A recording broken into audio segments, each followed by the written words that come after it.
Kantor Imigrasi Kelas 2 TPI Belawan menahan nahkoda kapal yang melakukan penyelundupan manusia di perairan Kuala.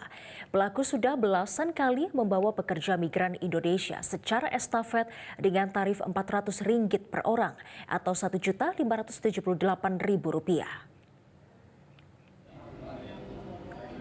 Inisial I, seorang nahkoda kapal motor Rezeki Raya ditahan petugas bea cukai di perairan Kuala dan telah diserahkan ke kantor imigrasi kelas 2 TPI Belawan di kawasan Jalan Serma, Hanafiah, Kecamatan Medan Belawan, Sumatera Utara.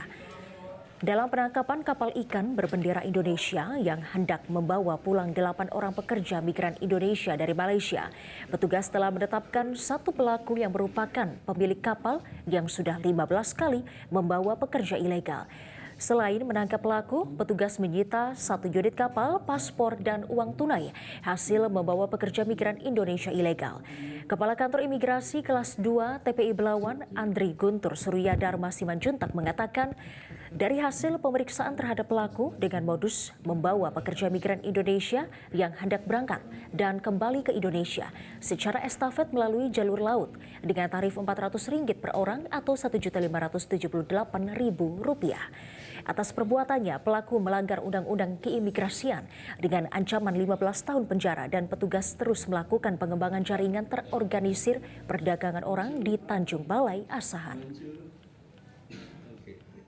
Besarannya kami peroleh informasi sebesar Rp400 per orang.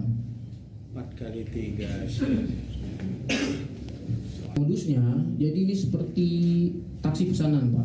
Jadi dia nanti berangkat ke berjanji di suatu titik yang sudah ditetapkan. Kemudian mereka akan pindah kapal orang-orang itu, baik itu WNI maupun nanti ada orang-orang lain yang mau berangkat ke Malaysia.